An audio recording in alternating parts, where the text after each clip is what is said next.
কোনো আইনগত সমস্যা আছে? নেই। কেন নেই?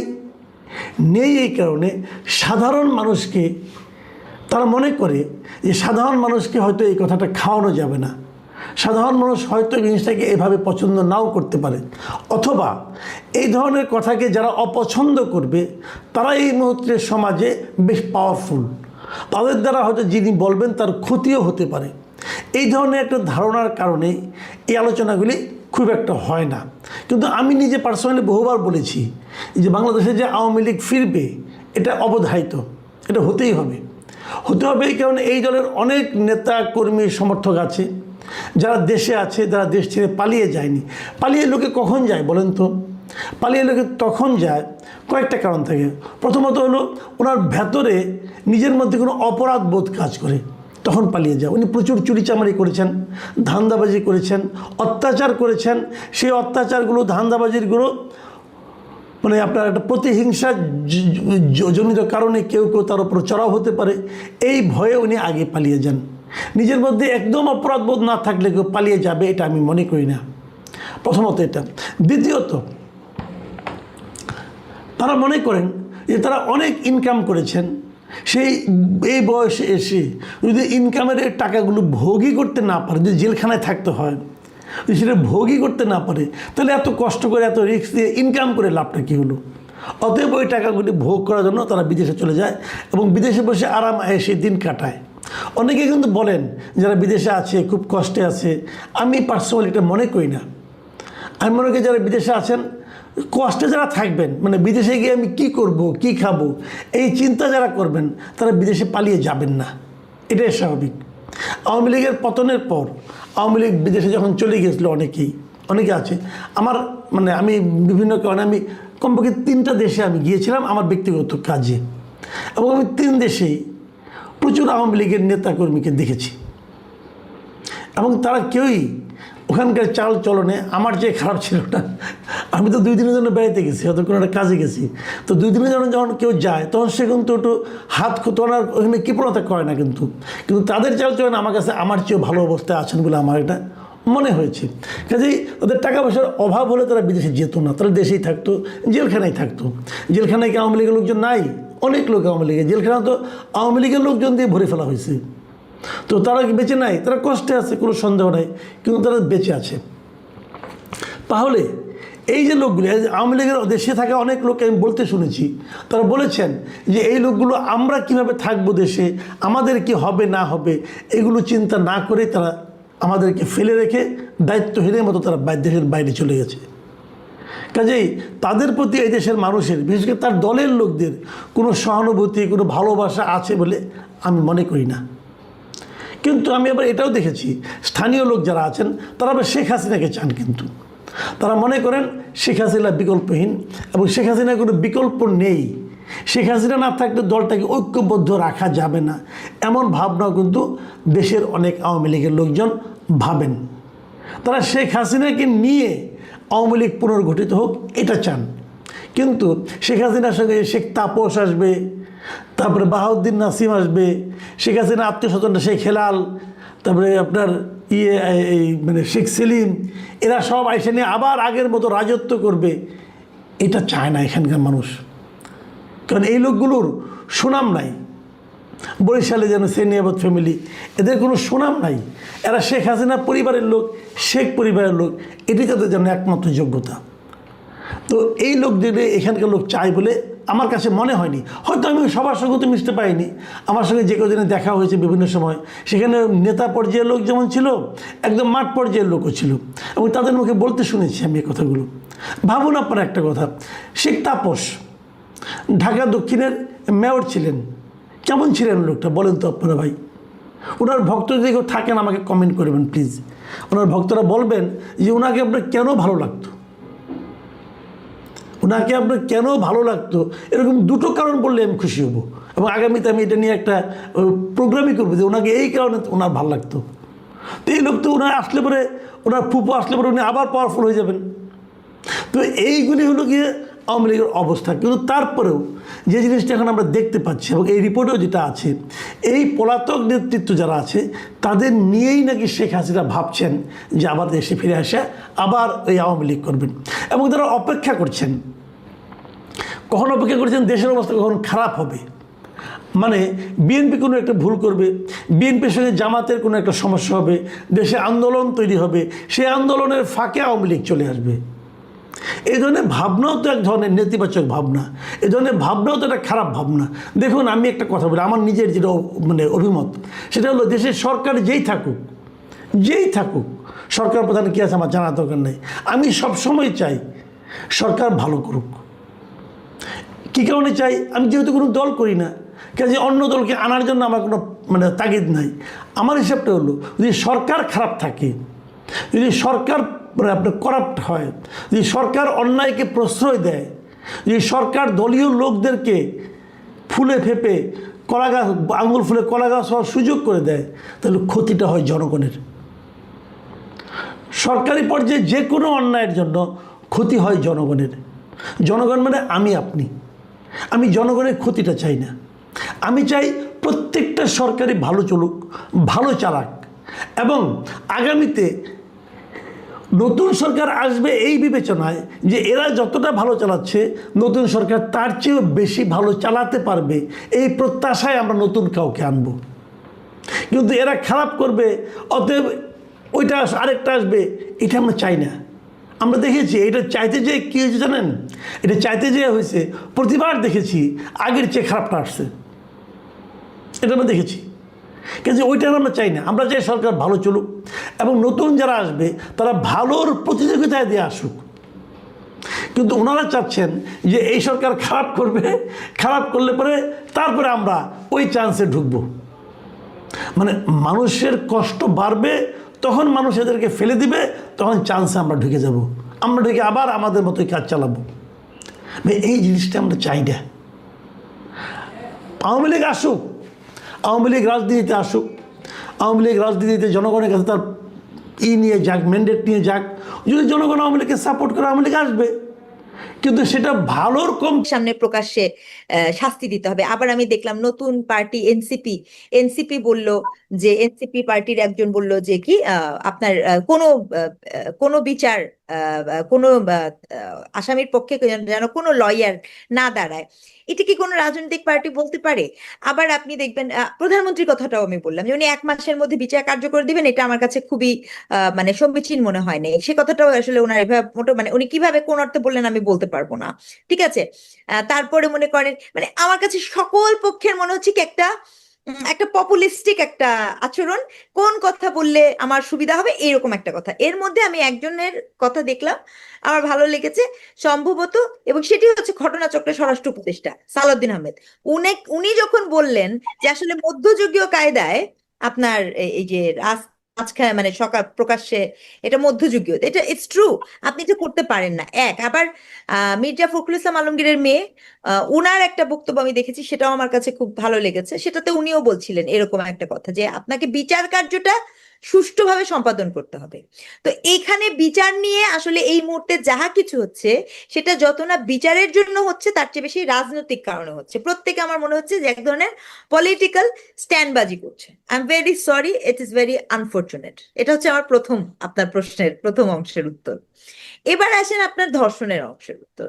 আমি আপনার শোতে অতীতেও বলেছিলাম, আপনার মনে আছে, এর আগের প্রিভিয়াস শোটাতেই আমি কিন্তু বলে গেছিলাম, আপনার মনে পড়ে যদি একটু, যে যত বেশি আপনি ধর্ষণের শাস্তি, মৃত্যুদণ্ড, কঠিন এরকম করবেন, তত বেশি প্রমাণটাকে নিশ্চিহ্ন করার জন্য নিশ্চিত করা হবে যাতে করে ভিকটিমকে মেরে ফেলা হয়। ইফ ইউ গো ব্যাক, মানে আপনার যদি মনে পড়ে, আমি বলেছিলাম যে ভিকটিমের বয়ান খুবই গুরুত্বপূর্ণ। আমি আপনাকে এও বলেছি, আমি এখানে আপনার এই কথা সাপোর্ট একটা ফিগার দিতে পারি আপনাকে, দিতে পারি যে আমাদের এখানে যে হিউম্যান রাইটস সাপোর্ট সোসাইটি, ওরা একটা হিসাব দিয়েছে যে গত 16 মাসে দেশে অন্তত 580টি শিশু ধর্ষণের শিকার হয়েছে। 580, তার মধ্যে হত্যা করা হয়েছে 483 জনকে। ভাবেন, 500 জনের মধ্যে 483 জনকে হত্যা করা হচ্ছে। মানে 80% ভিকটিমকে হত্যা করা হয়েছে। কি ভয়ঙ্কর। এবার আমি বলুন আপনি আপনার হ্যাঁ। না না, এই যে দেখেন, এটা বললাম সাপোর্টিং এভিডেন্স। থ্যাংক ইউ, আপনি আমাকে এই এভিডেন্সটা দিলেন। আপনার কাছ থেকে আরো ডিটেল এটা জেনে নিব। রিপোর্টটা আমি দেখিনি, কারণ আমার গবেষণা বলে, আমার আন্ডারস্ট্যান্ডিং বলে, আমি বারবার বলেছি যে এটা মানে খুবই অ্যালার্মিং। কারণ আপনি যখনই এই লটাকে কঠিন করে দিবেন, সে ভিকটিমকে আর বাঁচিয়ে রাখবে না। এটা আমাদের বুঝতে হবে। এবং আপনার ওই আগের শোতে আমি যেটা বলেছিলাম, আজকে আমি একটু ক্লিয়ারিফাই করতে চাই যে ইভেন শরিয়া, হ্যাঁ, আমি সৌদির কথা বলেছিলাম, হ্যাঁ, শরিয়া দেখেন পৃথিবীতে তো মাত্র 5টা দেশ শরিয়া অনুযায়ী চলে, টোটাল 7টা, এর মধ্যে 2টা হচ্ছে মিক্স। পৃথিবীতে তো সব দেশ এরকম না। তো এখানে ধরেন ফর এক্সাম্পল আপনি যদি সৌদি আরবকে নেন, সৌদি আরবের ধর্ষণের শাস্তি মৃত্যুদণ্ড। হুদ হুদ হুদ নামে যে ইটা আছে, সেখানে শুধুমাত্র 3 ক্ষেত্রে আপনার ধর্ষণের শাস্তি মৃত্যুদণ্ড হবে। আপনি যদি প্রকাশ্যে গণধর্ষণ করেন, গণধর্ষণের শাস্তি মৃত্যুদণ্ড। আপনাকে যদি অপহরণ করে নিয়ে যাওয়া হয় তাহলে মৃত্যুদণ্ড। আর যদি সেটা অপ্রাপ্তবয়স্কের ক্ষেত্রে হয় তাহলে মৃত্যুদণ্ড। কিন্তু তার আরেকটা ক্লজও আছে, যখনই আপনি হুদ কার্যকর করতে যাবেন সেখানে কমপক্ষে 4, অ্যাকর্ডিং টু শরিয়া, আর মামলা দায়েরের জন্য 2, 4জনকে লাগবে যারা সেখানে সশরীরে দাঁড়িয়ে দেখবে যে এই ধর্ষণটি সম্পাদিত হয়েছে। আদার দেন ইট ইজ নট পসিবল যে আপনি কোনোভাবে মৃত্যুদণ্ড দিতে পারবেন না। তাজির নামে আরেকটি ল আছে, তাজিরে আপনি ধর্ষণের বিচার হবে, এবং তাজিরের ক্ষেত্রে আপনি ডিএনএ টেস্টের ব্যাপারটা আনতে পারেন, কিন্তু সেক্ষেত্রে কখনোই মৃত্যুদণ্ড হবে না। 2019 সালে সর্বশেষ সৌদিতে আপনার এরকম একটি কেস এসেছিল। সেই কেসে যখন যিনি আপিল করেছিল, তিনি শেষ মুহূর্তে যখন সাক্ষী হাজির করতে পারে নাই মাসুদ ভাই, তাকে ব্যভিচারী আখ্যায়িত করে 100 বেত্রাঘাত করা হয়। এই হচ্ছে মানে মানে ধর্ষিতাকে। জি, ভিকটিমকে। কারণ নিয়ম হচ্ছে যদি আপনি প্রমাণ না করতে পারেন, মানে একে তো আপনার ওই 4 সাক্ষী লাগবে, কোনো কারণে যদি সাক্ষী বিট্রে করে বা সাক্ষী বলে আমি সাক্ষী দিব না, তখন আপনার ওই নারী ব্যভিচারী হিসেবে প্রমাণিত হবে এবং তাকে 100 বেত্রাঘাত করা হয় যে সে সমাজে ব্যভিচার সৃষ্টি করছে। তো এই কেসটা খুব আলোচিত কেস এবং এটাই সর্বশেষ আলোচিত কেস, এবং এর পরে সৌদিতে এরকম কেসই পাওয়া যায় না। তো এই যে নানা কিছু এখানের সাথে যুক্ত, তো কোনো আইনেই কিন্তু, মানে আমি কিন্তু এখানে শরিয়াকে খাটো করছি না, বরঞ্চ আমি বলতে চাচ্ছি শরিয়ার আইনটাও কিন্তু অনেক স্ট্রিক্ট। ক্যাপিটাল পানিশমেন্টের ক্ষেত্রে শরিয়ার আইনটাও কিন্তু অনেক স্ট্রিক্ট। মানে এখানে অনেক ধরনের প্রমাণ কিছু দেওয়া আছে, কোনো আইনই কিন্তু এখানে এত ইজি টু গো না।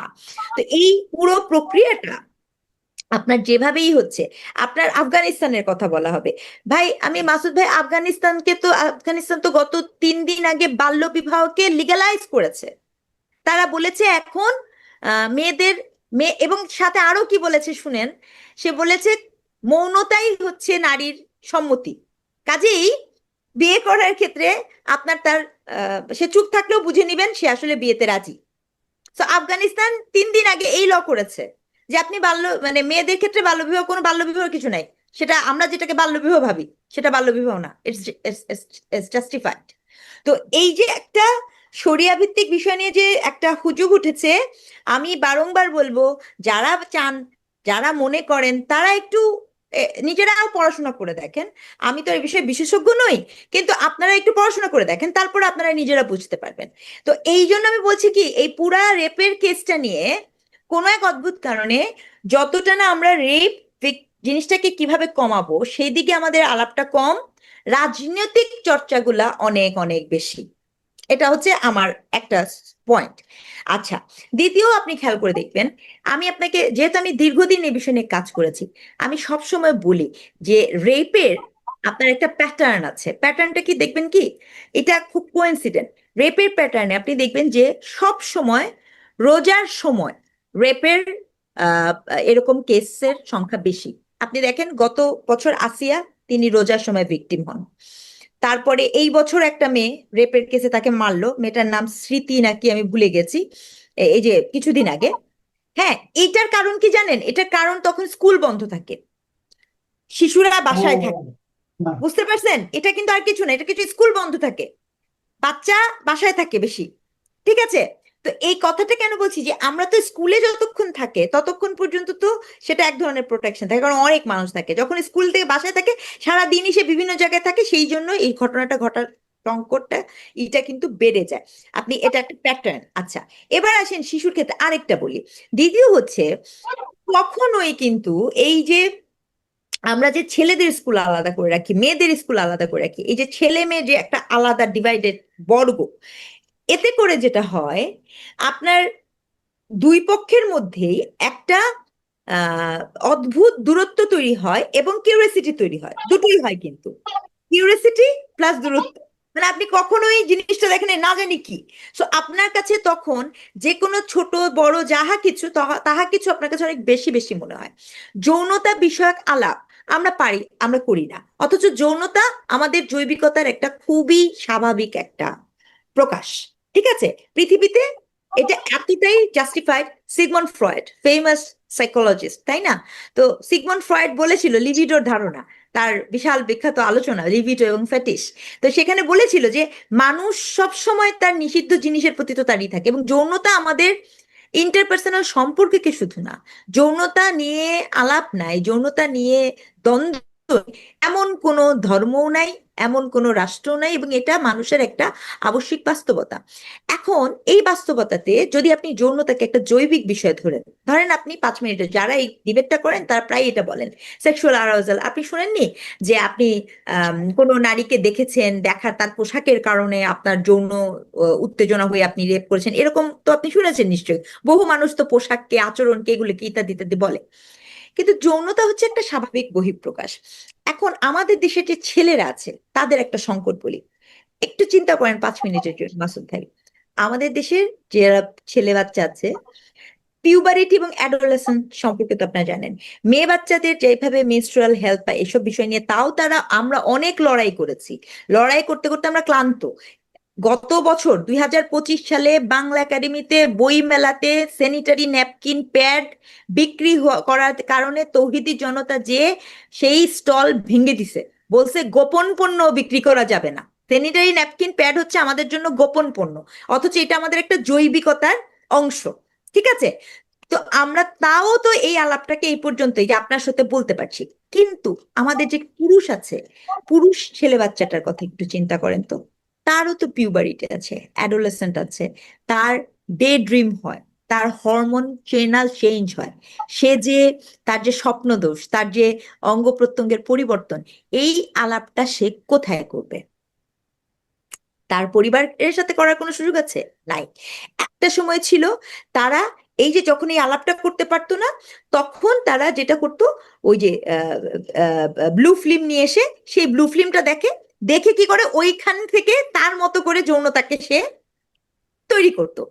আরেকটা বিষয় ছিল ওই সময়, যে সময়টা আপনি বলতে পারেন যে আগেও তো ছিল, আপনাদের সময় ছিল, মাসুদ ভাই, আপনাদের সময় যেটা ছিল তখন কিন্তু আরেকটা জিনিস ছিল, মানেন বা না মানেন, বাঙালি পুরুষ কখনো কিন্তু টক্সিক আকারে দেখা দেয় নাই। বাঙালি পুরুষ ছিল প্রেমিক পুরুষ, তার মধ্যে প্রণয় ছিল, প্রেম ছিল, ভালোবাসা ছিল, নানা কিছু ছিল। এবং পাড়ায় পাড়ায় মানুষজন কি করতো, ক্যারাম বোর্ড খেলতো, এক পাড়া আরেক পাড়ায় ক্লাবে ফুটবল খেলতো, তার একটা পিয়ার গ্রুপ ছিল, সেখানে সে যেতে পারতো। এখন কি হচ্ছে, এখন এই পুরো পুরো এটা চলে গেছে হচ্ছে প্রযুক্তির কাছে, মোবাইলের কাছে, ইন্টারনেটে। এখন কিন্তু আপনার ব্লু ফিল্ম লাগে না, ওটিটি প্ল্যাটফর্ম, ছোট ছোট প্ল্যাটফর্ম, অ্যানিমেশন, স্টোরি এমন ভাবে আছে, আপনি ব্লু ফিল্ম দেখলেও এতটা উত্তেজিত হবেন না যেটা সেখানে উত্তেজিত। এবং আপনার কষ্ট করে দেখা লাগবে না, আপনার অ্যালগোরিদমের চক্রে আপনি স্ক্রল করতে দেখবেন না, একটা অপ্রস্তুত হয়ে যাবেন, এমন জিনিসপত্র আপনার মোবাইলে চলে আসবে। তাহলে ওই যে আপনি এখন, এখন সে কি করেছে, এখন সে ঘরের ভিতরে, তাহলে ওই জায়গা থেকে তার বোঝাবুঝি, তার চিন্তা কিভাবে সে তৈরি করছে, সেটা তো আমি আপনি জানি না, কিভাবে আপনি সেটা নিয়ন্ত্রণ করবেন? আচ্ছা, গেল। এবার আপনি আমাকে একটা কথা বলেন, ধরেন আপনার ওই যে অ্যাডোলেসেন্ট পিরিয়ডে আপনি যখন বড় হচ্ছে, সেই ছেলে বাচ্চাটার তো একটা পরিবর্তন হচ্ছে, দৈহিক পরিবর্তন হচ্ছে, জৈবিক পরিবর্তন হচ্ছে। তাহলে রিলিজিয়াসলি নর্মেটিভলি আপনার দেশে প্রিম্যারিটাল সেক্স ট্যাবু, তাই তো? আচ্ছা, রিলিজিয়াসলি নর্মেটিভলি আপনার দেশে মাস্টারবেশনও কিন্তু ট্যাবু, তাই তো? আবার 21 বছরের আগে রাষ্ট্রীয় আইনে বিয়ে করাও নিষিদ্ধ। এবার আপনি আমাকে বলেন, তার যৌনতাকে বোঝার জন্য, বা এটা যদি জৈবিক চাহিদা হয়, what that person suppose to do? আপনি তাকে কোন ট্র্যাপে ফেলছেন? এবং আমি গত 3 বছরে একটা ছোট স্টাডি করেছি ম্যাসকুলিনিটি নিয়ে। তো সেখানে আমি যখন ছেলে বাচ্চাদের সাথে এই কথাগুলো আমার হয়েছে, অদ্ভুতভাবে একটা মজার জিনিস পাওয়া গেছে যে ওদের যে সার্কেল থাকে, ধরেন আমাদের প্রবলেমগুলো আমরা যে মেয়েদের সাথে আলোচনা করি, ওদের সার্কেলে কোনো ছেলে বাচ্চা যে যে মনে করেন 9, 10, 11, মানে 11, 12-এ পড়ে, তো সে যখন ওই সার্কেলে কথাটা বলতে যায়, তো কথা বলা তো দূরের কথা, সেই সার্কেলের আলাপটা এরকম থাকে, তার আহ, অঙ্গ প্রত্যঙ্গের পরিবর্তন বলেন বা সেইটা নিয়ে সে দ্বিতীয় দফা সেই মেয়ের শিকার হয়। ওখানে তার কতজন গার্লফ্রেন্ড আছে, কি আছে না আছে, সেটা নিয়ে তার ম্যাসকুলাইন একটা ফ্যান্টাসি তৈরি হয়, সেক্সুয়াল ফ্যান্টাসি তৈরি হয়। এই যে একটা অসুস্থ জায়গাটাতে সে আছে, না তো তার কোনো সাইকোলজিক্যাল কাউন্সিলিং আছে, না তো তার কোনো শেয়ারিং এর জায়গা আছে, না তো তার কোনো কথা বলার স্পেস আছে। তাতে করে তার ভেতরের যে আবেগ, তার যে যৌনতা, সেই সম্পর্কিত যে তার ফ্যান্টাসি, সেই ফ্যান্টাসি তো থেমে থাকছে না। এই ফ্যান্টাসি টার্ন ইনটু কিসে নিচ্ছে জানেন? এটাকে বলা হয়, আমরা আমাদের একাডেমিয়া ভাষাতে সেক্সুয়ালিটি আমি যখন পড়াই, এটাকে আমরা বলি ফ্রুটোরিজম। ফ্রুটোরিজম কোনটা? ফ্রুটোরিজম হচ্ছে, আপনি শুনবেন ওই যে মেলায় যায় যখন, ভিড়ের মধ্যে বা মার্কেটে বিভিন্ন জায়গায় যে মানুষ হাত দেয় মেয়েদেরকে, ঠিক আছে, এই প্রথম চর্চাটা হচ্ছে ফ্রুটোরিজম। এটা কিন্তু সে ওই যে তার যৌন ফ্যান্টাসি, ফ্যান্টাসি থেকে সে এক ধরনের মানসিক তৃপ্তি পায়। মাসুদ ভাই, কোনো রেপিস্ট একদিনে রেপিস্ট হয় না, নো ওয়ে। সে আস্তে আস্তে রেপিস্ট হয়ে ওঠে, ইটস এ প্রসেস। আপনাকে আমি, মানে আপনি এমন না ব্যাপারটা যে আমি একদিন মানে উঠলাম বা দেখলাম যেগুলো বলে, না, এরকম কোনো কোথাও আপনি পাবেন না, কোনো প্রমাণই নাই যে একটা মানুষ হঠাৎ করে রাস্তা দিয়ে হেঁটে যাচ্ছে। তার সবচেয়ে বড় প্রমাণ আপনি পাবেন, আমি আপনাকে আগেও বলেছিলাম যে ধর্ষণের কেসগুলোতে 95 to 98% ক্ষেত্রে, বাচ্চাদের ক্ষেত্রে 98-90-র উপরে, আপনি দেখবেন সবাই হচ্ছে পরিচিত মহল, আত্মীয় স্বজন, পরিচিত বন্ধু বান্ধব, প্রতিবেশী। অপরিচিত রাস্তা দিয়ে হেঁটে যাচ্ছেন আর আপনাকে তুলে নিয়ে যেয়ে ধর্ষণ করছে, এই কেসের সংখ্যা খুবই কম বাংলাদেশে, খুবই কম।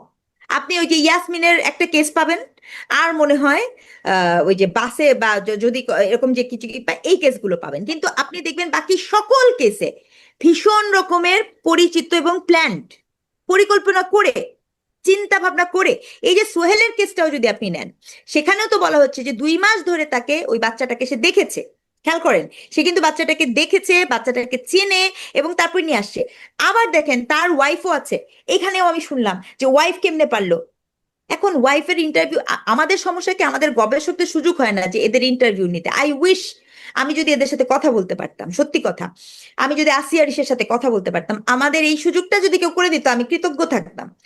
এখন ঘটনা হয়েছে কি, ওই যে নারী, আপনি আপনি একটু, আমি যদি ভুল না করি, তার সেক্সুয়াল ফ্যান্টাসিতে ওই নারীর তো, আপনি তো শিখাইছেন ওই নারীর জীবনে তো স্বামীই সব, তাই না? আপনি তো, আপনি কি নিশ্চিত যে সে তার ওয়াইফের সাথে কি কি করে? ম্যাক্সিমাম কেসে দেখা যাবে, যদি কেস মানে আমাদের অন্যান্য রিসার্চের ডাটা দেখা, যে তারা এই ওয়াইফের সাথেও এক ধরনের সেক্সুয়াল ফ্যান্টাসি প্র্যাকটিস করতে অভ্যস্ত, কিন্তু এবং সেই সেক্সুয়াল ফ্যান্টাসি তার এতটাই বেশি, ওয়াইফ হয়তো বা রিয়াক্ট করছে বা না করছে, প্রতিবাদ করছে, তখন বাচ্চা কখন নেয় জানেন? বাচ্চা কিন্তু তারাই নেয় যারা পার্সোনালি, আমি আবারও বলছি, যে সকল পুরুষ আসলে উইক। কেন উইক? কারণ সে নিষ্ক্রিয়, বাচ্চা তো নিষ্ক্রিয়, মানে তার তো তো প্রতিবাদ করার জায়গাটা কম, সে এই জন্য বাচ্চাদেরকে পছন্দ করে। অর্থাৎ সেক্সুয়ালি স্যাটিসফাইড বা সেক্সুয়ালি যে যে কিনা খুবই অ্যাক্টিভ, এই পার্সন গুলা কিন্তু বাচ্চাদেরকে টার্গেট করে না। বাচ্চাদেরকে যে বা যারাই টার্গেট করে, সেক্ষেত্রে ম্যাক্সিমাম ক্ষেত্রেই দেখা যায় দ্যাট পার্সন, তার ম্যাসকুলিনিটি, তার সেক্সুয়ালিটি ভেরি লিমিটেড, মানে সে ওইভাবে অ্যাক্টিভিজম কাজ, অ্যাক্টিভ না সেক্সুয়ালি, কিন্তু সে অ্যাক্টিভ না, পারভার্ট, যেখান থেকে পারভার্টিজমের সুযোগটা হয়। এই জন্য সে মিউটেড গ্রুপকে নেয়। যে শিশুর ক্ষেত্রে, কারণ পারভার্ট হওয়ার অর্থ, সে অ্যাক্টিভ না হওয়ার অর্থ কিন্তু এইটা না যে সে তার যৌনতা নাই, তারও তো যৌনতা আছে। আচ্ছা, আবার দেখেন আপনি অ্যাডাল্টের জন্য আপনার রাষ্ট্রে তো আপনি সেক্স টয়ও নিষিদ্ধ করে রাখছেন, রাখেন নাই? আপনি কিন্তু সেক্স টয়ও নিষিদ্ধ করে রাখছেন। তাহলে এই যে এত এত নিষিদ্ধ, এই নিষিদ্ধ করলে, আচ্ছা এবার আমি আপনাকে বলি, অনেকের বক্তব্য দিবে, এই কথা বলার পরে তো অনেকের মাথা খারাপ হয়ে যাবে। আপনি আমাকে বলেন, একটা মেয়ে আপনার, বা একটা একটা শিশু যেটাই বলেন, আমাকে বলেন যে সে যদি ইউরোপের স্ক্যান্ডিনেভিয়ান কান্ট্রিতে রাস্তা দিয়ে হাঁটে, নরওয়ে, সুইডেন এসব রাস্তা দিয়ে হাঁটছে, আমেরিকার রাস্তা দিয়ে হাঁটছে, আফগানিস্তানের রাস্তা দিয়ে হাঁটছে, কোনটাতে সে নিরাপদ বোধ করবে? উত্তরটা একদম ভেতর থেকে দিতে হবে। আপনি যদি ভাবেন নিষিদ্ধ করে, নিষিদ্ধ করলে পরে সবকিছুই হয়ে যায়, তাহলে তো তার নিশ্চয়ই আফগানের রাস্তা দিয়ে হাঁটার কথা, সবচেয়ে নিশ্চিতে নিরাপদে, তাই নয় কি? অথবা ইসেতে, আসলে কি তাই? আসলে কি তাই? প্রশ্নের উত্তরটা কিন্তু সেখানে, আসলে কি তাই? তাই না কেন? তাহলে না কেন? স্কুল কলেজে এই যে সেক্সুয়ালিটি নিয়ে এই যে ফ্যান্টাসি, ফ্যান্টাসি কখন তৈরি হয়? যখন আপনি জানেন না। আমি তো আপনাকে বলছি, আপনি, আমরা যখন কাজ করেছি এমনও দেখা গেছে বাসের মধ্যে, মাসুদ ভাই, বাসের মধ্যে একটা পাবলিক বাসে বেশ কিছু ছেলে পেলে, এবং তারা ম্যাক্সিমাম ইয়াং, তারা উঠে ব্লেড নিয়ে তারা মেয়েদের পেছনের জামাটা ব্লেডে পোঁচ দিয়ে কেটে দেয়। কেন? কি জন্য কাটে? এখন অনেকে সেটাকে মনে করেছে যে মানে মানে এখানে কি বলবো, মানে এইটাকে আমরা, এইটাকে সেক্সুয়ালিটির ভাষায় বলে এক্সিবিশনিজম। মানে আপনি অন্যকে একটা অপ্রস্তুত অবস্থায় দেখিয়ে আপনার যৌন উত্তেজনা নিশ্চিত করতে চান, ওই যে আপনার সেক্সুয়াল ফ্যান্টাসি, আপনি কিন্তু এক্সিবিশন করছেন। আপনি যখন তাকে জামাটা কেটে দিচ্ছেন, কেটে দেওয়ার পরে ওই যে তার অপ্রস্তুত হয়ে যাওয়ার ব্যাপারটা, যে ঠিক আছে, অপ্রস্তুত হয়ে যাওয়ার ব্যাপারটাতে আপনি একটা প্লেজার বোধ করলেন। হ্যাঁ, এই যে বা অনেকে দেখবেন যে লুকিয়ে ভিডিও করে, লুকিয়ে কেউ গোসল করছে, সেটার ভিডিও করে, এই ধরনের অনেকে অনেকে যেটাকে বলছে সেক্সুয়ালিটিতে বলছে ভয়েরিজম। হ্যাঁ, ভয়েরিজমের ব্যাপারটাও হচ্ছে আপনি অন্যকে, আপনার কিন্তু কিচ্ছু নাই, আপনি অন্যকে দেখছেন। এবং এই যে তিনটা গ্রুপের কথা আমি বললাম, যারা কিনা অন্যকে আপনার অপ্রস্তুত করে, অথবা লুকিয়ে ভিডিও করে, অথবা আপনার পেডোফাইল যারা আছে, এই পুরা গ্রুপটা, বা ফ্রুটিজমের পুরা গ্রুপটা, এই পুরা গ্রুপটা কিন্তু কোনোভাবেই শক্তিশালী বা সেক্সুয়ালি অ্যাক্টিভ মেল তা না। এই গ্রুপগুলা, মানুষজনগুলা ম্যাক্সিমামই হচ্ছে ম্যাসকুলেন, তাদের সোশ্যাল স্ট্যাটাস লো, তারা সোশ্যালি ভেরি লো, তারা সেক্সুয়ালি তাদের ভেরি লো, তাদের performance very low. That's why তারা এমন অবজেক্টিভ পারফরমেন্স করতে পছন্দ করে, যে অবজেক্টিভ পারফরমেন্সের মধ্যে সে একটা ম্যাসকুলাইন প্লেজার পায়, মানে সে যে একটা পুরুষ, এই পুরুষত্বের প্লেজার পায়। এই পুরুষত্বের প্লেজারটা আপনি সোশ্যালি তৈরি করেছেন। আপনি বলেন এখন না, এখান থেকে বের হওয়ার উপায়টা কি? আমি আমি আপনারা শুনছিলাম, এবং আমি আসলে কোনো কথাই বলছিলাম না, শুনতে শুনতে আমার কাছে মনে হচ্ছিল যে এটা আসলে ধারাবাহিক ভাবে শোনা দরকার, এবং মাঝখানে বাধা দেওয়া ঠিক হবে না, আমি দেইনি। কিন্তু আমি এখন আসলে অনুষ্ঠানটা তো আমাকে শেষ করতে হবে এক পর্যায়ে এসে, তো যে কারণে আমি জানতে চাচ্ছি এখান থেকে বের হওয়ার উপায় আচ্ছা কি করবো। বের, আচ্ছা বের হওয়ার উপায়, প্রথম কথা হচ্ছে, আমি মনে করি ইমিডিয়েটলি আমাদের এই যে দুইটা মানে আমরা ইনঅ্যাক্টিভ, আমাদের কিছু মন্ত্রণালয় আছে, সমাজ কল্যাণ মন্ত্রণালয়, যার কাজ নিয়েছে সে শুধু খালি ভাতা দিয়েই শেষ। হ্যাঁ, ভাতা ছাড়া দুনিয়াতে আর অনেক কাজ আছে, সোশ্যাল ওয়েলফেয়ারের অনেক কাজ আছে, ঠিক আছে, সেগুলো করাটা খুব জরুরি। সমাজ কল্যাণ মন্ত্রণালয়কে অ্যাক্টিভ করা জরুরি, এক নাম্বার। দুই, আপনি বিচারের যে ইটা করেছেন সেটা রিভিজিট করা জরুরি, এই ধর্ষণের বিচারের এটা রিভিজিট করা জরুরি। এবং আমি একটা কথা বলতে চাই, এখানে স্পেশাল ট্রাইব্যুনাল ইয়ে আছে, স্পেশাল ট্রাইব্যুনাল ইয়ে আছে, কিন্তু যেমন মনে করেন আমাদের 14 ধারায়, আমাদের 14 ধারায় স্পষ্ট একটা কথা আছে, সে কথাটা কি জানেন মাসুদ ভাই? এটা আমার বলতেই হচ্ছে।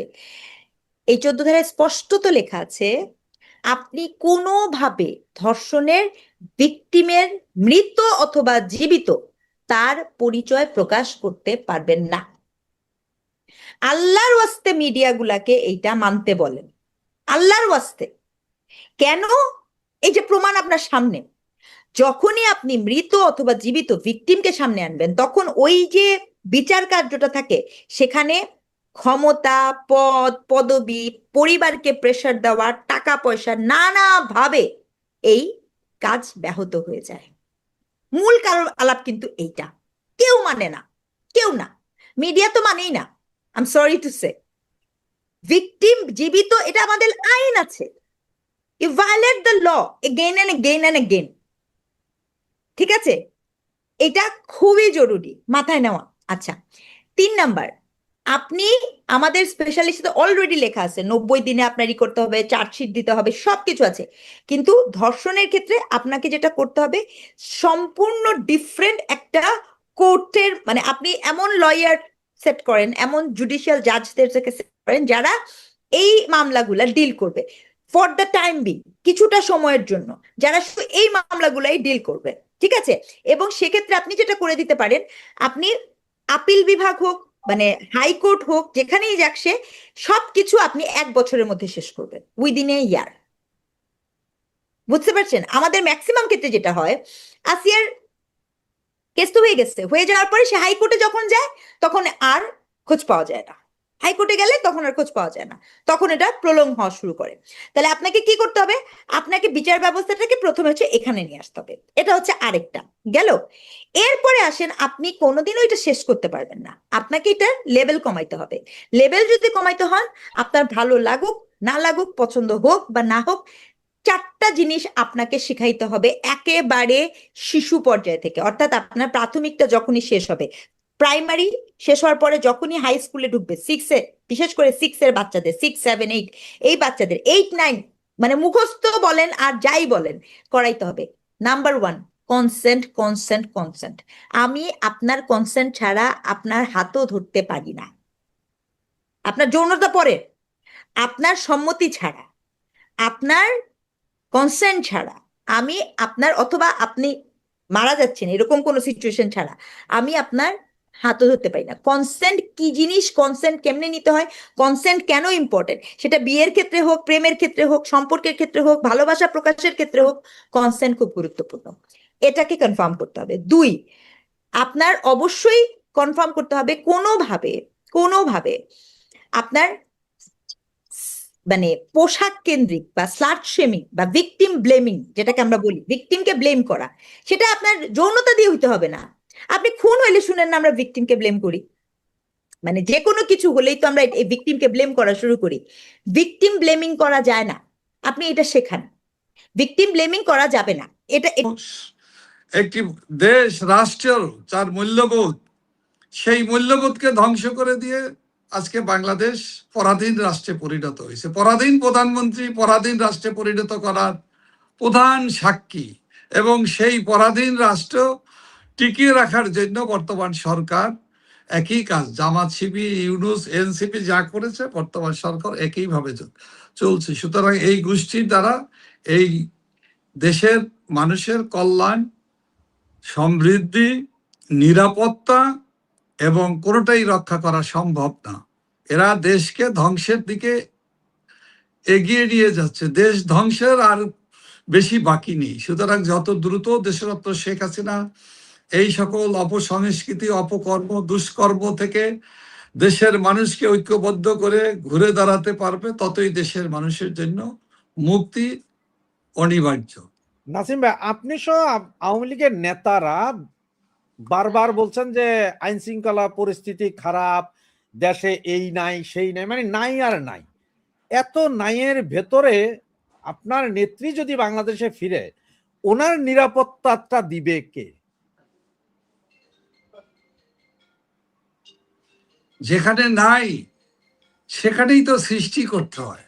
যারা সৃষ্টিশীল, যারা ক্রিয়েট করতে পারে, যারা সেই দক্ষতা যার আছে, সেই দক্ষতা নেতৃত্ব হওয়ার মতো যোগ্যতা তো দেশরত্ন শেখ হাসিনারই আছে, তিনি প্রমাণ করেছেন। এবং ওনাকে রাষ্ট্রীয় ক্ষমতা থেকে অন্যায়ভাবে সরিয়ে যারা রাষ্ট্র ক্ষমতা দখল করেছে, তারা মানুষকে যে মিথ্যা আশ্বাস দিয়েছে, প্রতারিত করেছে, এবং প্রতারিত করে আজকে নোবেল লরেট ইউনূস সাহেব বিশ্ব বাটপারে পরিণত হয়েছে। দেশের মানুষ তাকে সুদখোরই বলে না, মানুষ বলে বিশ্ব বাটপার, মহাচোর, দুর্নীতিবাজ। আজকে তাকে গ্রেপ্তার করে না কেন? কেন তাকে শিশু হামের টিকার অভাবে শিশু মৃত্যুর জন্য তাকে গ্রেপ্তার এখনো কেন করা হয় না? এবং এই বর্তমান সরকারও কেন এই বাটপার, এই শুধু ইনুস এবং তার দোসরদেরকে আইনের আওতায় এনে গণতন্ত্র হত্যাকারী, শিশু হত্যাকারী, মানবতার বিরোধী অপরাধী হিসাবে, খুনি হিসাবে তাকে আইনের আওতায় আনা দরকার। সেটা বাংলাদেশের মানুষের কণ্ঠে এখন সোচ্চারে উচ্চারিত হচ্ছে। সেই জায়গায় দাঁড়িয়ে দেশরত্ন শেখ হাসিনা মনে করে বাংলাদেশের মানুষের গণজাগরণ সৃষ্টির মধ্য দিয়ে ফ্যাসিস্ট ইনুসের পরবর্তী যে ফ্যাসিবাদী তারেক রহমানের যে সরকার, যা বিদেশিদের স্বার্থ রক্ষার জন্য, বিদেশিদের দালালি করার জন্যই নিজেকে আগেই তিনি পরিচয় দিয়েছেন, আমার ইচ্ছায় কিছু হয় না, আমার ইচ্ছায় আমি চলতে পারি না, অর্থাৎ তার ইচ্ছায় বাংলাদেশ পরিচালিত হয় না, এটা সে বলেছে এবং সে প্রমাণ করেছে। সুতরাং এ ধরনের লোকদেরকে দেশ পরিচালনার যোগ্যতাও নেই, তারা জনগণের ভোটেও নির্বাচিত হয়নি, এবং উদ্দেশ্য প্রণোদিত বা স্বার্থ সিদ্ধির জন্য তাদের দ্বারা, এদের এই বর্তমান সরকার দ্বারা স্বার্থ সিদ্ধি করার জন্য, স্বার্থ রক্ষা করার জন্য তারা শুধুমাত্র ক্ষমতায় বসেছে। সুতরাং এদের থেকে রক্ষা পাওয়ার জন্য বাংলাদেশের মানুষ দেশকে রক্ষা, মানুষের জনস্বার্থ রক্ষা, আইন শৃঙ্খলা রক্ষা, আইন শৃঙ্খলার উন্নতি, বিচার বিভাগের স্বাধীনতা, বিচারহীনতার সংস্কৃতি থেকে বিচারের সংস্কৃতিতে ফিরে আসতে হবে। ইনডেমনিটি নয়, খুনিদের ইনডেমনিটি নয়, হত্যাকারীদের ইনডেমনিটি নয়, র্যাব যারা করেছে, ধর্ষণকারী যারা, তাদেরকে ইনডেমনিটি দেওয়ার যে সংস্কৃতি চালু হয়েছে, এই সংস্কৃতি থেকে বেরিয়ে আসতে হবে। আমাদের আইনের শাসন প্রতিষ্ঠার জন্য, গণতান্ত্রিক শাসন ব্যবস্থা ফিরিয়ে আনার জন্য, স্থিতিশীল রাষ্ট্র বিনির্মাণের জন্য বাঙালি জাতিকে এই অশুভ শক্তি, দানবীয় শক্তি, সাম্প্রদায়িক শক্তির হাত থেকে মুক্ত করা এখন সময়ের ব্যাপার মাত্র। বাংলাদেশের মানুষ মনে করে যতই সময় এরা পাবে ততই দেশের আরো ব্যাপক ক্ষতি সাধন করবে। এখন আপনার এগুলো যদি সব ঠিক করতে হয় তাহলে তো আগে আপনাদের ক্ষমতায় যেতে হবে। কিন্তু আমার প্রশ্নটা হচ্ছে যে জননেত্রী শেখ হাসিনা বলছেন উনি দেশে ফিরে যাবেন, উনি যেতে চান, উনি বললেন যে বিমান পাঠান, আমার পাসপোর্টের ব্যবস্থা করেন, জেল রেডি করেন। তো এত এই যে দাবিগুলো উনি করলেন, এটাকে আসলে কি পলিটিক্যাল স্ট্যান্ডবাজি নাকি আসলে এই 6 মাসের ভিতরে যাবেন? দেখুন, বাংলাদেশ আওয়ামী লীগ একটা ঐতিহ্যবাহী গণতান্ত্রিক দল। এই দলটি স্ট্যান্ডবাজির রাজনীতি করে না। আর এই দলটির নেতৃত্বে মহান মুক্তিযুদ্ধ হয়েছে, দেশ স্বাধীন হয়েছে, জাতির পিতা এই দলের নেতৃত্বেই মহান মুক্তিযুদ্ধের নেতা হিসাবে, পিতা হিসাবে আমাদেরকে, বাঙালি জাতিকে গর্বিত করেছে। সেই বিবেচনায় আপনাকে কিন্তু সম্মানের সাথেই আমি বলতে চাই যে আওয়ামী লীগের নেত্রী বঙ্গবন্ধুরই আদর্শের এবং রক্তের উত্তরাধিকার, তিনি আমাদের নেত্রী, রাষ্ট্রনায়ক, তিনি উন্নয়ন অগ্রগতিতে বাংলাদেশকে বিশ্ব সভায় উন্নয়নের রোল মডেল হিসাবে উনি এই সম্মানের জায়গায় আমাদেরকে পৌঁছে দিয়েছেন, উন্নয়নশীল রাষ্ট্র হিসাবে উনি গড়ে তুলেছেন। সেই বাংলাদেশের নেতা, রাষ্ট্রনায়ক শেখ হাসিনা স্ট্যান্ডবাজি করে কোনো কথা বলে না, উনি বলেন না। উনি বাংলাদেশকে, বাংলাদেশের মানুষকে, গণতন্ত্রকে উনি শ্রদ্ধা করেন। গণতান্ত্রিক ধারাবাহিকতা, গণতন্ত্রের অনুশীলন, গণতন্ত্রের প্রতি যে এর যে অগ্রগতি, তাকে উনি দৃঢ়ভাবে বিশ্বাস করেন। বাংলাদেশের মানুষের মতামতকে, বাংলাদেশের মানুষের প্রত্যাশাকে উনি মর্যাদা দেন। সে কারণে আজকে যেখানে গোটা দেশ জাতি অন্ধকারে নিমজ্জিত, গোটা দেশ আছে জঙ্গিদের দুঃশাসনে পরিণত হয়েছে, গোটা দেশ সাম্প্রদায়িক শক্তি, মৌলবাদী শক্তি, সন্ত্রাসী শক্তি গিলে ফেলছে। আজকে বাংলাদেশে আইএসআই এজেন্টরা পাকিস্তানি দালালদের সাথে হাতে হাত মিলিয়ে, কাঁধে কাঁধ মিলিয়ে তারা দেশে জঙ্গিদের অভয়ারণ্যে পরিণত করছে। এখানে ট্রেনিং আমরা শুনতে পাই, ট্রেনিং সেন্টারের নামে আইএসআই এর ঊর্ধ্বতন কর্তৃপক্ষরা এজেন্টরা বাংলাদেশে দাপিয়ে বেড়াচ্ছে। সেই বাংলাদেশে স্বাভাবিক পরিস্থিতি ফিরিয়ে আনা জরুরি। এই বাংলাদেশে মানুষের অধিকার প্রতিষ্ঠা করা, 30 লক্ষ শহীদ, 2 লক্ষ মা বোনের সর্বহানির বিনিময়ে আমাদের মহান স্বাধীনতা। এই স্বাধীনতা যারা জীবন উৎসর্গ করেছে তাদের প্রতি আমাদের অঙ্গীকার আছে, দেশের মানুষের অঙ্গীকার আছে, দায়িত্ব আছে। সেই দায়িত্ব পালনের জন্যই তো আজকে বঙ্গবন্ধু কন্যা বাংলাদেশে তার প্রিয় মাতৃভূমিতে ফিরে যেতে চান। এটা কোনো রাজনৈতিক না, এটা হলো গণতান্ত্রিক চিন্তা। গণতান্ত্রিক এবং রাজনীতিবিদ হিসেবে তো উনি রাজনৈতিক চিন্তা করবেনই, রাজনৈতিক নেতা।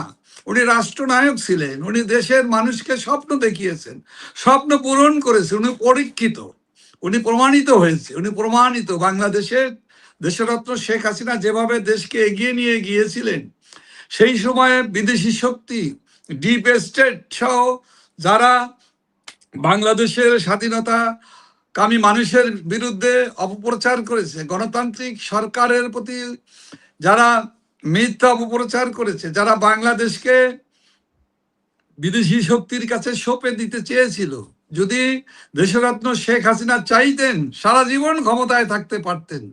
আজকে ইনুস যে তাবেদারি করে দেশ বিক্রির যে দলিল করে দস্তখত করেছে, তারেক রহমান এবং জামাতে ইসলামের আমির তার সাক্ষী হয়েছেন, তার শনাক্তকারী সাক্ষী হিসেবে তারা সমর্থন দিয়েছেন। এটা তো তারেক রহমানের সরকারের বর্তমান প্রধানমন্ত্রী, ইউনূস সরকারের আপনার নিরাপত্তা উপদেষ্টা একই তো ব্যক্তি। উনি তখনও ছিলেন, এখনো আছেন, এবং উনি এখনো বলছেন যে জামাত ইসলাম বিএনপির সমর্থনেই এই চুক্তি হয়েছে।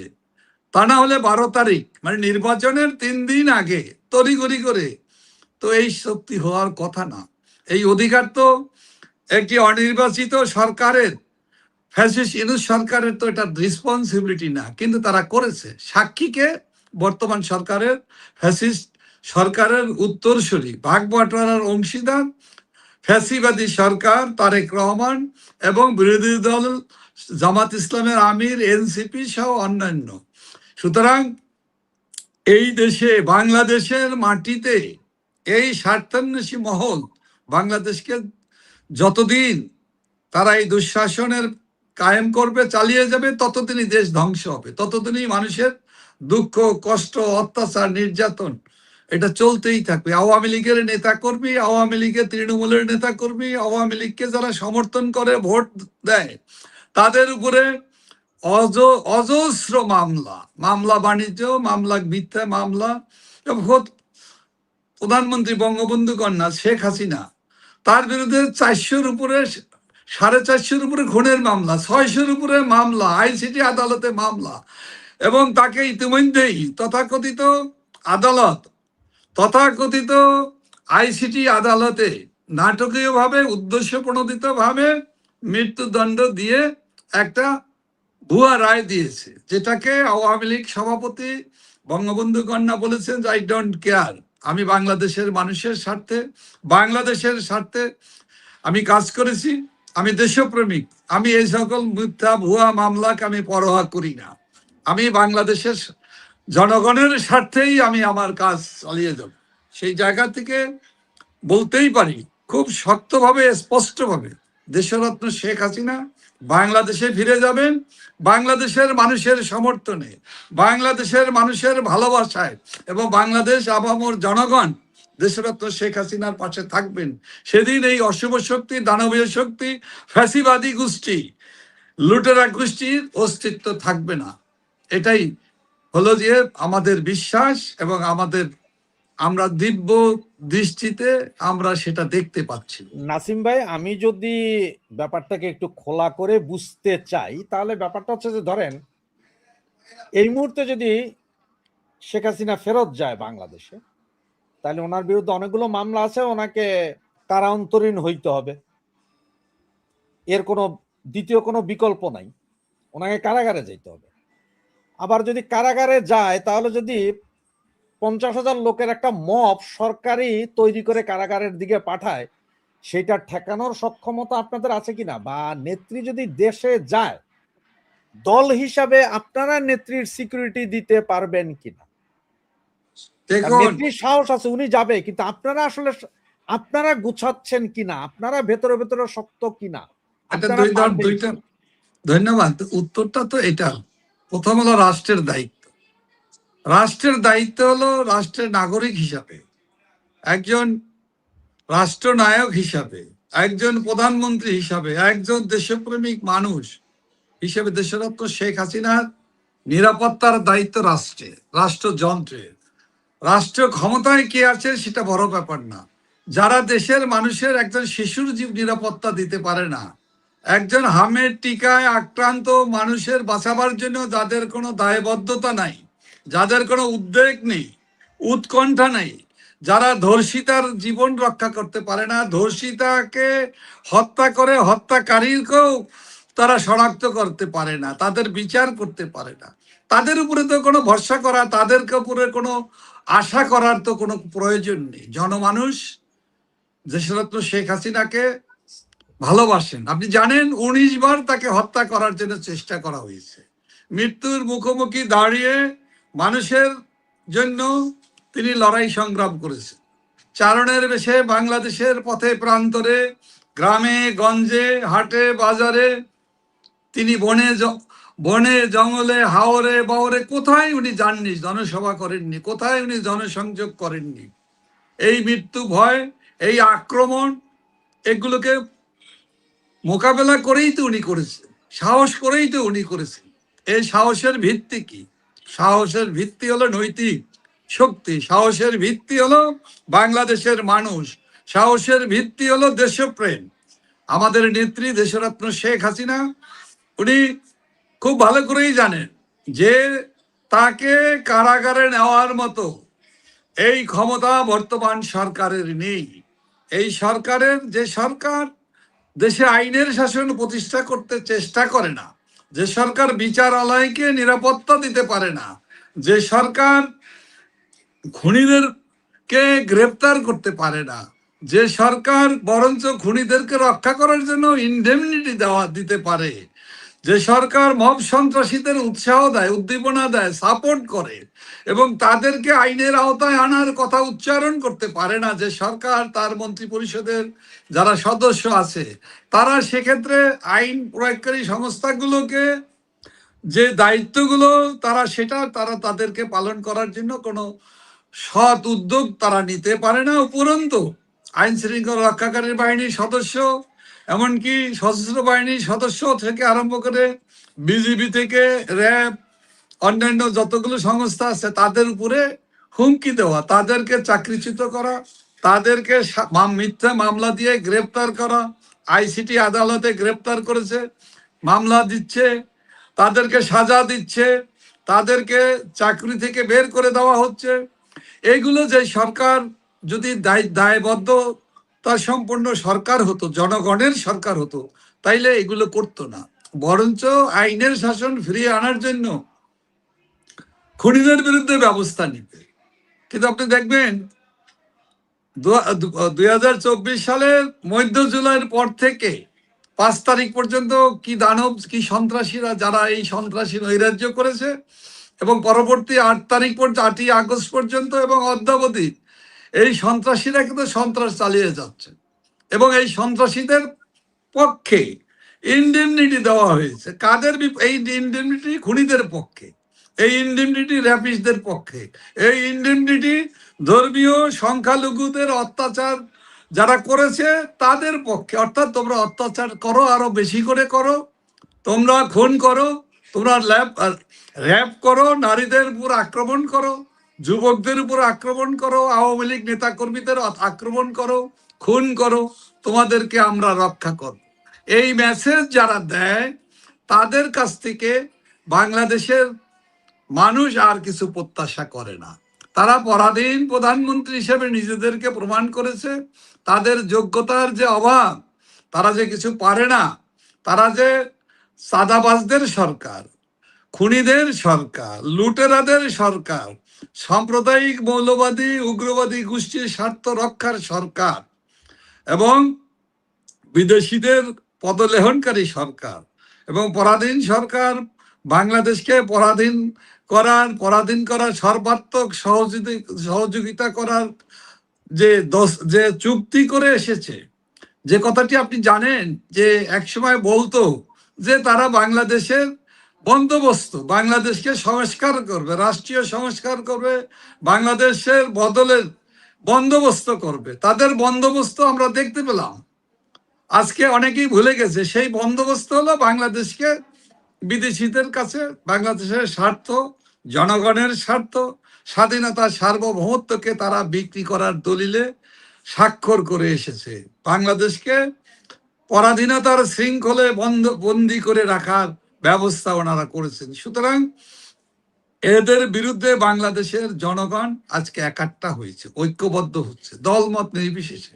শুধু আওয়ামী লীগ নয়, শুধু 14 দল নয়, শুধুমাত্র মহাজোট নয়, বাংলাদেশের সকল গণতান্ত্রিক প্রগতিশীল রাজনৈতিক দল, তরুণ, প্রবীণ, নবীন, এমনকি শিক্ষক থেকে পাঠশালার পণ্ডিত, এমনকি ধর্মীয় বিভিন্ন প্রতিষ্ঠানের পুরোহিত, মাওলানা থেকে আরম্ভ করে ফাদার, সকলেই কিন্তু আজকে এই দুঃশাসনের হাত থেকে মুক্ত হওয়ার জন্য তারা একাট্টা হচ্ছে। এবং আমি মনে করি, আমি বুঝতে পারছি আপনার কথা, কিন্তু আমার কথাটা অনেক দর্শকও বলছে যে মানে উত্তরটা ওরা সঠিকভাবে পাচ্ছে না। আমি যেটা বুঝাতে চাচ্ছি সেটা হচ্ছে যে আমরা তো ফুটবল যখন খেলে ম্যারাডোনা আছে, এটা কিন্তু শক্তি যে ম্যারাডোনা আছে, বাকি 10 জনে কিন্তু গোল করে দেয়, ম্যারাডোনা একাই আছেই, এটা শক্তি। ঠিক তেমন সারা বাংলাদেশের মানুষ নির্যাতন, নিপীড়নে ত্রাহি অবস্থা, কিন্তু তাদেরও একটা সাইনবোর্ড দরকার যে অমুক দলটা আছে। সেই জায়গায় কি আওয়ামী লীগ আসলে আছে? আওয়ামী লীগ বাংলাদেশের মানুষের দল। আওয়ামী লীগ সবচেয়ে বড় রাজনৈতিক দল। বাংলাদেশের 6 থেকে 6.5 কোটি মানুষ আওয়ামী লীগের পক্ষে ভোট দেয়। আওয়ামী লীগের এক সর্বশেষ জরিপে আওয়ামী লীগের এখনো 50%-এর উপর মানুষ আওয়ামী লীগের পক্ষে কাজ করার জন্য অঙ্গীকারাবদ্ধ। আওয়ামী লীগ যে শক্তিশালী দল, এটা প্রমাণ করবে কিভাবে? আওয়ামী লীগকে গণতান্ত্রিকভাবে রাজনীতি করার অধিকার দেওয়া হোক। আওয়ামী লীগের সহযোগী সংগঠন ছাত্রলীগ, যুবলীগ, আওয়ামী স্বেচ্ছাসেবক লীগকে সহ সকল সহযোগী সংগঠন নিষিদ্ধ করা হয়েছে, নির্বাচন করতে দেওয়া হয় না, ব্যান করে দেওয়া হয়েছে। আওয়ামী লীগকে স্বাভাবিক গণতান্ত্রিক রাজনৈতিক দলের মতো তার ব্যান্ড তুলে নেওয়া হোক, লেভেল প্লেইং ফিল্ড সমান করে দেওয়া হোক। এখানে গণগ্রেপ্তার, মিথ্যে মামলা, খুনের মামলা, যেগুলো দিয়ে ভয় দেখানো হচ্ছে, আতঙ্ক করা হচ্ছে, মব সন্ত্রাস, যে মব স্টারদেরকে ব্যবহার করা হচ্ছে, সেই মব স্টারদেরকে পুরস্কৃত করার যে সংস্কৃতি, এটা থেকে বেরিয়ে আসুক। আওয়ামী লীগকে রাজনীতি করার সুযোগ দেওয়া হোক। আওয়ামী লীগের নেতাকর্মীদেরকে, যাদেরকে গ্রেপ্তার করে আইসিডি আদালতে মামলা দিয়ে গ্রেপ্তার করে মাসের পর মাস না, এখন বছর পার হয়ে 2 বছরের কারাগারে বন্দি করে রাখা হচ্ছে। আমির হোসেন আমুর মতো বর্ষিয়ান নেতা, হাসানুল্লাহ কিনু, রাশেদ খান মেনো, ডক্টর আব্দুর রাজ্জাক, শাহজাহান খান, কর্নেল ফারুক খান, আহমদ হোসেন, BM মোজাম্মেল, আব্দুল সোবান গোলাপ সহ আওয়ামী লীগের কাজী জাফরুল্লাহর মতো প্রবীণ নেতা আজকে ধুকে ধুকে মরছে, মৃত্যুর মুখে তাদেরকে ঠেলে দেওয়া হচ্ছে। আজকে এই অবস্থা থেকে উন্মুক্ত করা হোক, স্বাভাবিক দেশে রাষ্ট্রে পরিণত করা হোক, মানুষের অধিকার জোর করে মানুষের কণ্ঠকে